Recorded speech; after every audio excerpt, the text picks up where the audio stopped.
सीताराम पूरी जिंदगी कहिन कि जोन चीज़ मुफ्त में मिले ओका ना लेक चाहिए, काहे कि ओसे खराब कुछ हो ही नहीं सकत।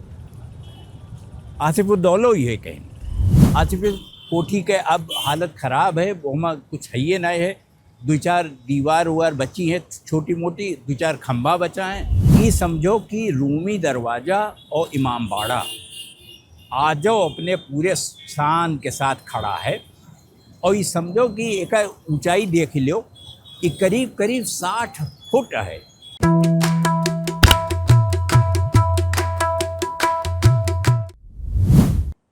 अवध पंचमा सबका राम राम।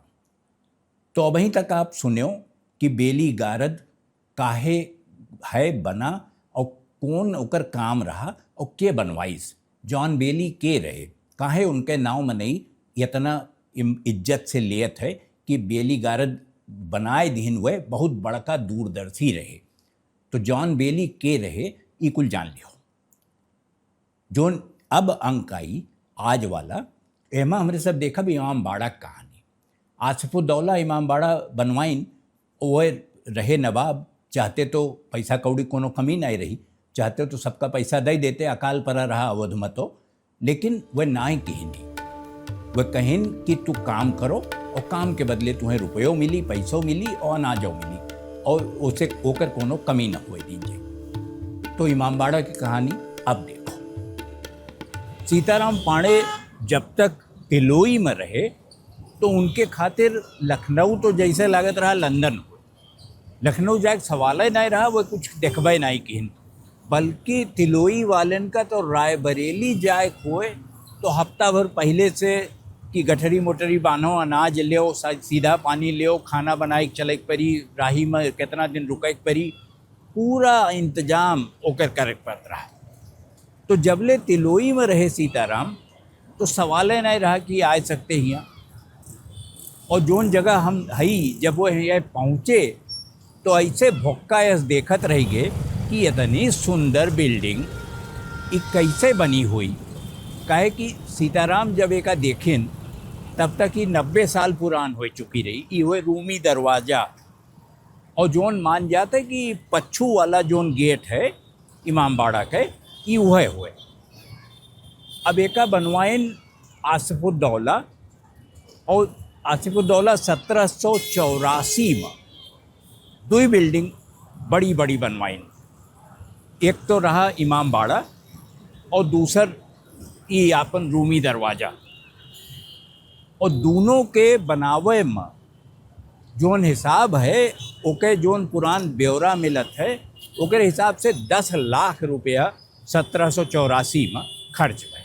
और इतने ना है, ओकरे बाद आसिफुद्दौला कहिन कि एक बनाई तो दिहन इतनी सुंदर इतनी बड़ी इमारत, जोने का समझो इमाम बाड़ा कही जाते कि दुनिया के दूसर सबसे बड़ा इमाम बाड़ा हो, माने सिया लोगन के सबसे बड़ा केंद्र हुए।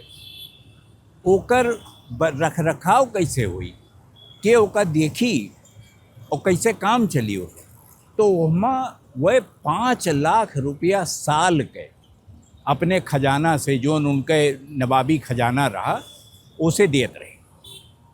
इतना व्यवस्था कीन। और यही के बगल में एक जगह रही जोने का आसिफी कोठी कही जाती रही, वहीं आसिफुद्दौला रहत रही। आसिफी कोठी के अब हालत ख़राब है, वहाँ कुछ है नहीं है, दो चार दीवार उवार बची हैं छोटी मोटी, दो चार खंभा बचा हैं बस। लेकिन ये समझो कि रूमी दरवाज़ा और इमाम बाड़ा आज जो अपने पूरे शान के साथ खड़ा है, और ये समझो कि एक ऊंचाई देख लो, ये करीब करीब 60 फुट है। 60 फुट ऊंच एक इमारत है, और खाली ये चूना और मोरंग से जोड़ी है। यस, वह समय कुछ रहा ना सीमेंट उमेंट, तो चूना मोरंग और बाकी जोन ऐसे लहटोरा एक ठू होते फल होते जोने के बिया से चिपकावत है मनई, तो लहटोरा के में रस जोड़ा है, वह मेर के इमारत। आसिफुद्दौला चाहत नहीं रहे कि जोन बिल्डिंग वह बनावें ओमा कोनो मेर के कमी रह जाए। तो सोचो कि वह जमाना में 1780 में एक ठू विज्ञापन यस निकला, जोने में ये लिखा रहा कि एक सब नक्शा बनावे कि इमामबाड़ा कैसन दिखाई पड़ी, रूमी दरवाज़ा कैसन रही, और ओके खुली प्रतियोगिता हुई पूरे हिंदुस्तान से जे होए और बल्कि दुनिया में जहाँ होए वो अपन बनावे और बनाई के भेजे। तो दिल्ली में एक जने रहे आर्किटेक्ट, उनके नाम रहा किफ़ायतुल्लाह। किफ़ायतुल्लाह जोन बनाई के दिन वह अंत में फाइनल भय, और वही के आधार पे इमामबाड़ा के और रूमी दरवाज़ा के बनावे के काम शुरू भय। अब जब किफ़ायतुल्लाह बहुत दिन जियत रहे, आसिफुद्दौला जब मर गए ओकरे बादो, तो पहले आसिफुद्दौला जहाँ दफनावा रहे वहीं में बगली में किफ़ायतुल्लाह का भी दफनावा गए। माने जे आदमी बिल्डिंग बनाइस और जे ओके बनावे के नक्शा बनावे वाला रहा, दोनों अगली बगली। ये एक मिसाल और दूसर कहूँ हेरे में दुनिया में शायदे मिले। अब जोन इमामबाड़ा बनावे किस्सा है वो दूसर है। इमामबाड़ा बना का है, पहली बात तो 1780 में, बल्कि वहू से 1-2 साल पहले इतना बड़ा अकाल पड़ा, दुर्भिक्ष पड़ा अवध में कि वहाँ कोनो मनई के लगे कुछ बचबे नहीं किया, खाए पिए के हिसाब नहीं रहा और भूखन मरे लागे लोग। कहूँ से मनई आवे, खबर आवे तो यह आवे कि फलाने गांव में फलाने चला गए, ये मरी गए, वह मरी गए। मतलब मौत जोन होत रही वो यह सोच रही जैसे चिड़ई घर के ऊपर से उड़ के जात। कहूँ कोनो अच्छी खबर मिलते ही नहीं रही। तो आसिफुद्दौला कहिन कि देखो हम एक चीज़ माने थे, और सीतारामो ही बात मानते रहे। सीताराम पूरी ज़िंदगी कहिन कि जोन चीज़ मुफ्त में मिले ओका ना लेक चाहिए, काहे कि उससे ख़राब कुछ हो ही नहीं सकता। आसिफुद्दौला ये कहिन, वो कहिन हम चाहिए तो खजाना में इतना पैसा है कि हम सबका अनाज दे सके थे, 2-4 किलो अनाज हर मनई के घर में पहुँचाए सके थे, लेकिन ये करब ठीक ना है। तो वह कहिन कि इमामबाड़ा जोन बनी, एक जे मजदूर बने हैं उन्हें जोन पैसा मिली तो मिलबे करी, साथे में उन्हें अनाजो मिली। तो वह दिन भर मजदूरी करें, मजदूर लाग रहे हैं हजारन मनई, और सबका पैसा मिले और सबका अनाज मिले।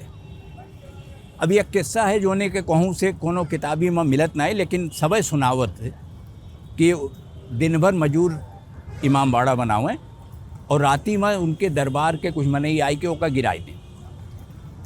काहे गिराई दे? ये मारे कि वो दिखाए पड़े, ओमा लोगन का लागे कि उन्हें काम फिर से मिला है, नए सिरे से काम करत हैं। वो कोनो चीज़ यस ना है कि अगर बनौते रहते तो बनिन गए होत, लेकिन ओमा बहुत समय लाग, और उतने समय तक वह लगातार सबका पैसों देत रहे, अनाजों देत रहे, सब देत रहे। तो इमामबाड़ा के किस्सा सिर्फ ये ना है कि जैसे आजकल सुना थे कि रेवड़ी है, वही है, वो बांट दीन, ये बांट दीन, बिजली मुफ्त हो गए, अनाज मुफ्त हो गए। अगर एकरी जगह काम हो जाए तो शायद सीतारामों के आत्मा तृप्त होए और आसिफुद्दौला का लागे कि हम जोन सोचत रहें कोनो गलत ना सोचत रहें, ठीक है सोचत रहें। यमा अंदरवा बहुत कुछ है। और ओमा इमामबाड़ा तो जोन है ये है जोन सबसे बड़ा लागत रहा सीताराम का कि वह जाए के देख लेक चाहिए एक दाई। तो वह एक दाई लौटत रहे, फौज में रहे, छुट्टी पाए रहे, गांव जात रहे, तो लखनऊ रुके और गए, आई के इमामबाड़ा के लगे खड़ा भये। और वहाँ एक ठू है भूल भुलैया, जोने में मनई जाए तो रहिए नहीं पता चलत कि कैसे बाहरे निकले। तो सीताराम भूल भुलैया के दरवाज़ा तक गए, बहुत देर खड़ा रहे, और उनके दिमाग में तस्वीर यस आवत, यस लाग कि वो जोन भूल भुलैया है वहाँ जाए के ज़रूरत ना है। काहे कि अगर गैन और बहरे ना निकल पाएन तो ठकुराइन के का हुई, जो उनके मेहरारू रहीं, जो उन बुंदेलखंड वाली रहीं। तो सीताराम का लाग कि अगर भूल भुलैया और ठकुराइन में से एक चुनक है तो हम ठकुराइन का चुनब, भूल भुलैया का वो वहीं से बाय बाय कई दिन विदाई दई दिन और लौटी गए। अब वहीं तक हमें सब देखें कि इमामबाड़ा और रूमी दरवाज़ा और ये कुल पूरा जोन इलाका वह जगह है लखनऊ के, वो कब बना, कैसे बना और ओकरे पीछे कहानी का रही। अब जोन अगला एपिसोड है उमा हमारे सब देखब कि सीताराम के रेजिमेंट का ऑर्डर भय कि चलो अब सब अफगानिस्तान की ओर कूच करो। तो ये काबुल पहुँचे, कंधार पहुँचे, क्वेटा पहुँचे, बोलन दर्रा पार किन, मने कुल करम हो गए। उमा सैकड़न जने मरी गए सिपाही, लेकिन ये सब अफगानिस्तान पहुँचिन गए। तो जब वो अंक आई तब देखो, तबले राम राम।